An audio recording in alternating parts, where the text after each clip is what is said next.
नूह की हिंसा संयोग नहीं प्रयोग था, ये अचानक नहीं हुआ, प्री प्लान था। पूरी साजिश रची गई, प्लानिंग शेयर की गई और हमला कर दिया गया। आपने साजिश के वीडियो देखे, साजिश वाले पोस्ट भी हमने आपको दिखाए, साजिश की एक एक लोकेशन देखी।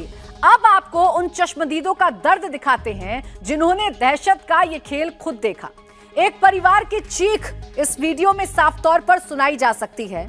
ये नूह साइबर थाने के पास का वीडियो है जिसमें ये दौड़ती हुई भीड़, चेहरे पर नकाब कुछ लोगों ने बांध रखे हैं, रुमाल कुछ लोगों ने बांध रखे हैं। ये भागती हुई भीड़ किसी को भी डराने के लिए काफी है। इस भीड़ ने अटैक किया। पुलिस पर जब हमला हो रहा है तो पब्लिक पर अटैक हो रहा है, तो सोचिए क्या बीत रही होगी वहां पर मौजूद लोगों पर। गाड़ियों को निशाना बनाया जा रहा था। जिस पुलिस पर जनता को बचाने की जिम्मेदारी है, वो खुद भागकर अपनी जान बचा रही थी।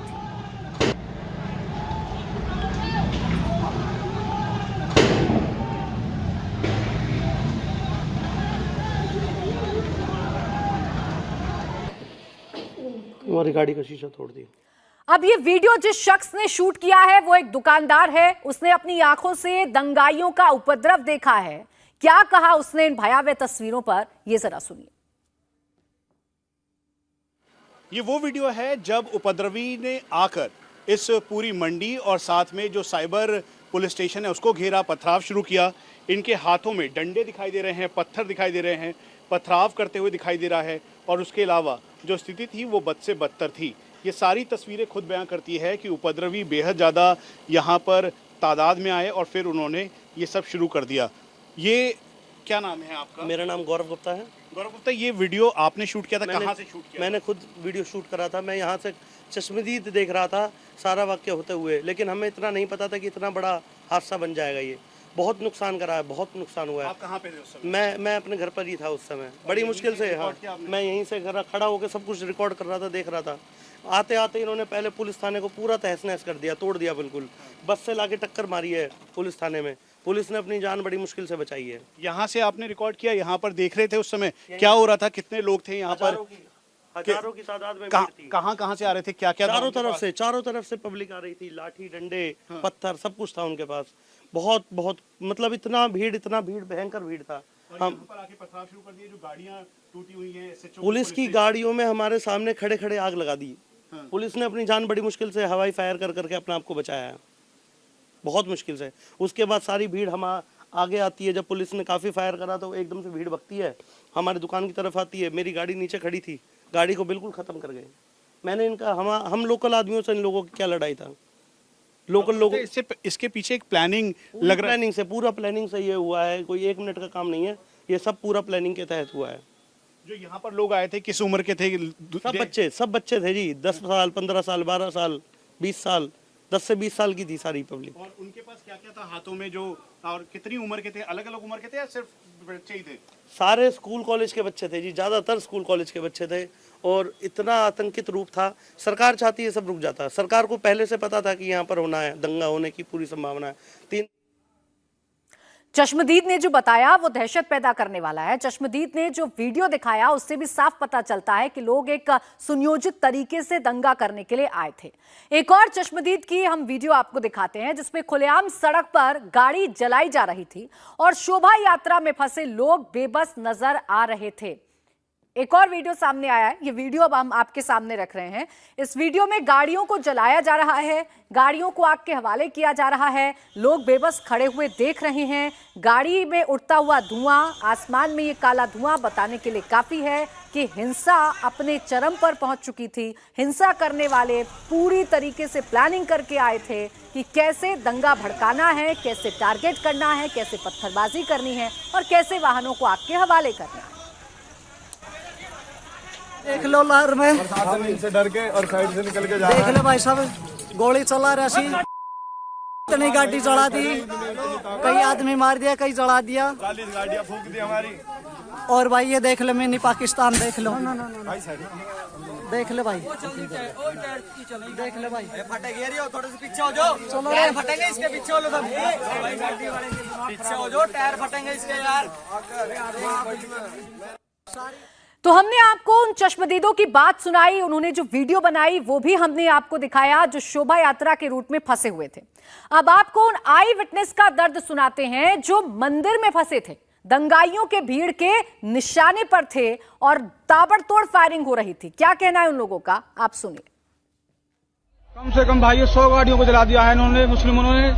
जो हमारी ब्रज मंडल की शोभा यात्रा थी उसको खंडित कर दिया है और एक भाई को भी गोली लगी है। और ये देखो किस तरह हमारी गाड़ियों को जलाते हुए आ रहे हैं। देखिए ये धुआं आपको दिख रहा है, ये झिर, ये नल्लड़ का मंदिर है जी। सभी भाइयों से अनुरोध है, भारी से भारी मात्रा में हमारे हिंदू भाई इकट्ठे हुए और जो भी हमारे भाई यहाँ पे फंसे हुए हैं इनकी हेल्प करें। जो लोग फंसे हुए थे उनकी मदद के लिए चीख पुकार मची हुई थी। लोग ये कोशिश कर रहे थे कि जैसे तैसे उनकी जान बच जाए। हालांकि शाम में पुलिस फोर्स आती है और इस मंदिर से लोगों को बाहर निकाल लिया जाता है। अब कई दिन पहले ये साजिश कैसे रची जा रही थी, सोशल मीडिया पर एक दिन पहले से पोस्ट आने लगे थे, लेकिन समय रहते कोई एक्शन नहीं हुआ, जिसका नतीजा ये हुआ कि मेवात जलता हुआ नजर आया। नूह में जिसने भी इस हिंसा को देखा उसके रोंगटे खड़े हो गए। सबसे बड़ी बात यह रही कि छुट्टी पर थे नूह के एसपी, एएसपी से हालात नहीं संभले। हिंसा की साजिश की भनक पुलिस को नहीं लग पाई। कैसे नहीं लग पाई, यह भी बड़ा सवाल है। मोनू मानेसर की अपील को सीरियसली नहीं लिया, जिसका खामियाजा भुगतना पड़ा है आम लोगों को, जनता को। उनके वाहन तक आग के हवाले कर दिए गए। ब्रजमंडल यात्रा में बड़ी संख्या में लोग जुटने वाले थे। इसको देखते हुए सुरक्षा के मुकम्मल इंतजाम नहीं किए गए थे। यात्रा की सुरक्षा का पुख्ता इंतजाम पुलिस नहीं कर पाई, जिसकी वजह से दंगाइयों को मौका मिला और इस यात्रा को टारगेट किया गया। पुलिस का जो इंटेलिजेंस है, यानी जो लोकल इंटेलिजेंस यूनिट है, वो भी फेल हो गई पूरी तरीके से। क्योंकि अगर लोकल इंटेलिजेंस यूनिट फेल नहीं होती तो पुलिस को यह पता होता कि सोशल मीडिया के जरिए कई दिनों से इस यात्रा को टारगेट करके शांति भंग करने की कोशिश की जा सकती है।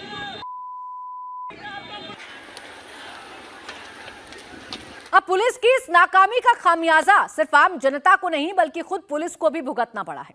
दंगाइयों ने एक बस से पुलिस स्टेशन पर हमला कर दिया। नूह के साइबर थाने की दीवार बस से तोड़ दी गई। 500 उपद्रवियों की भीड़ थी, पुलिस कुछ नहीं कर पाई। दंगाइयों के जुल्म के निशान अब भी थाने में साफ साफ दिखाई दे रहे हैं। आप देखिए बड़ी संख्या में दंगाई भागते दौड़ते हुए नजर आ रहे हैं और एक बस आपको इन तस्वीरों में नजर आ रही होगी। इस बस के जरिए साइबर थाने की दीवार तोड़ी गई है। उसके बाद इन दंगाइयों ने अंदर घुसकर उपद्रव किया है, तांडव किया है, हिंसा की है और गाड़ियों में न सिर्फ तोड़फोड़ की बल्कि आगजनी भी की है, जिसके बाद पुलिस वालों ने भी जैसे तैसे अपनी जान बचाई है।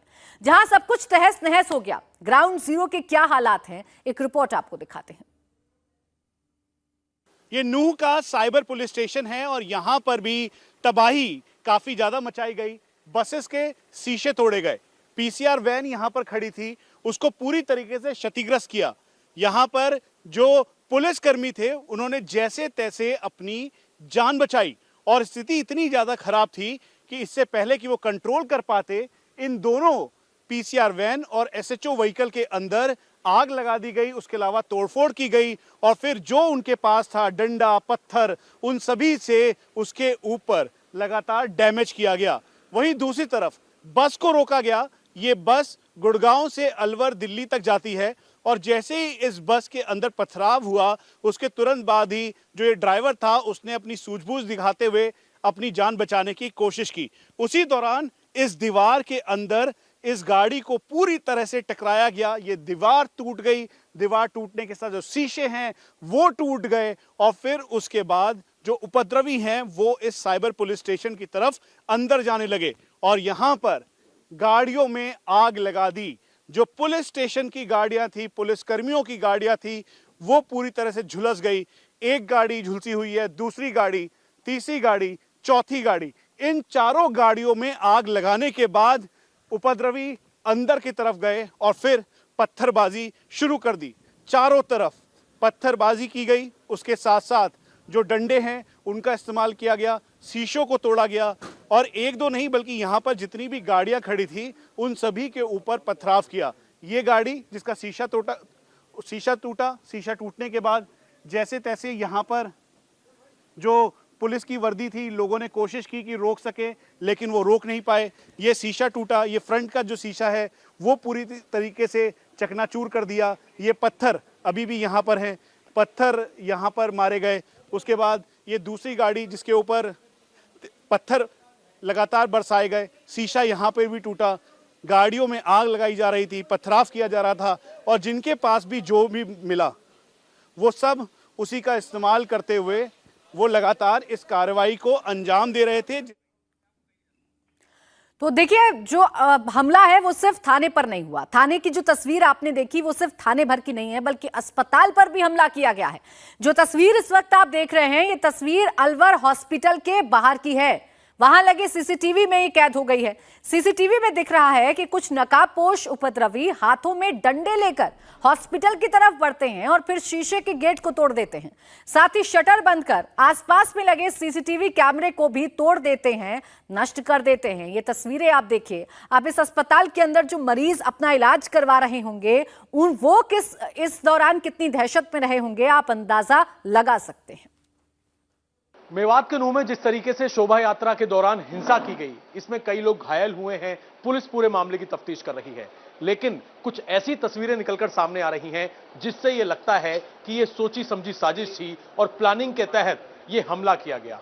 ऐसी ही एक तस्वीर सीसीटीवी के जरिए सामने आई है। इस वक्त हम मौजूद हैं नूह में, और नूह में ये जो आप अस्पताल देख रहे हैं, सबसे पहले अंदर की मैं आपको तस्वीरें दिखा दूं। ये यहाँ का एक अलवर हॉस्पिटल है, और इस हॉस्पिटल में बुरी तरीके से तोड़फोड़ यहां पर की गई है। चारों तरफ आप देख सकते हैं हॉस्पिटल का जो गेट है उसके शीशे यहां पर तोड़ दिए गए हैं, और सीसीटीवी फुटेज में जो चीजें निकलकर सामने आई हैं उससे ऐसा लगता है कि दंगाई जो है वो पहले से एक साजिश करके, प्लान करके पहले से तैयार थे। क्योंकि सीसीटीवी फुटेज में यह दिख रहा है कि इस हॉस्पिटल के ये जो सीसीटीवी कैमरे हैं इन्हें तोड़ने की कोशिश की गई है, और इसके साथ ही कैमरे में यह भी दिख रहा है कि सामने ये जो आप सर्विस लेन देख रहे हैं, वहां पर कई सारे दंगाई चेहरे पर कपड़ा ढक के पहले से तैयार थे। एक गाड़ी को वो बुरी तरीके से डैमेज करते हैं, उसके बाद उसमें आग लगाते हैं। ये सारी की सारी जो हिंसा थी वो सीसीटीवी कैमरे में कैद होती है। अब आप सोचिए कि पहले से यह तय था कि शोभा यात्रा निकलनी है, उसके बाद दंगाई चेहरे पर कपड़ा ढककर तैयार रहते हैं। देखिए, तो सिर्फ यात्रा को निशाना नहीं बनाया गया है, बल्कि पहले से ये तय कर लिया था दंगाइयों ने कि हॉस्पिटल को भी निशाना बनाना है, एक थाने को भी निशाना बनाना है, आम लोगों को भी निशाना बनाना है, और इसी हिसाब से दंगाइयों की तैनाती भी की गई थी। अब नूह हिंसा में हरियाणा की एडीजी लॉ एंड ऑर्डर ममता सिंह की दिलेरी की चर्चा खूब हो रही है, क्योंकि जब पहाड़ियों पर से मंदिर पर फायरिंग की जा रही थी तब ममता सिंह ही मंदिर जाकर लोगों को वहां से सुरक्षित निकाला था। हमारे संवाददाता मनीष प्रसाद ने उसी दिलेर आईपीएस ममता सिंह से बात की। सुनिए उन्होंने क्या कुछ बताया। हमारे साथ इस समय एडीजी लॉ एंड ऑर्डर हैं। मैम, अभी तक कितनी गिरफ्तारी हुई है, क्या सीक्वेंसिंग है, कितनी कैजुअलिटीज़ हुई हैं, जिसमें से पुलिस पर्सनल हैं या फिर सिविलियन हैं?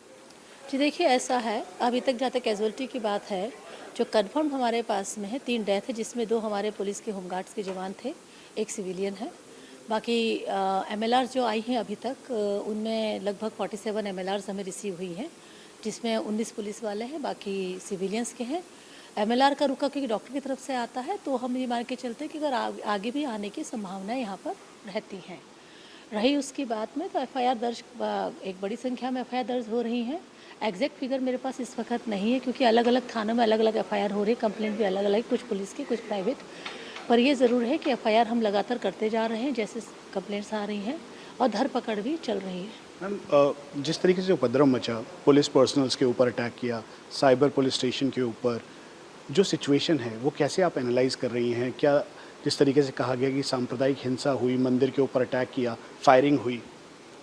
तो देखिए, जो कल की स्थिति थी वो थी तो काफ़ी मतलब संवेदनशील और सांप्रदायिक काफ़ी तनाव था। और जहाँ तक आपने विश्लेषण की बात कही है, तो विश्लेषण की परिस्थिति आती है जब एक बार आदमी सेटल हो जाता है।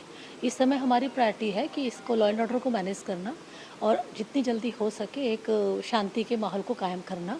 साथ साथ इन्वेस्टिगेशन की प्रक्रिया भी चल रही है, अरेस्ट की, धरपकड़ की, एफआईआर दर्ज करने की प्रक्रिया भी पैरेलल चल रही है।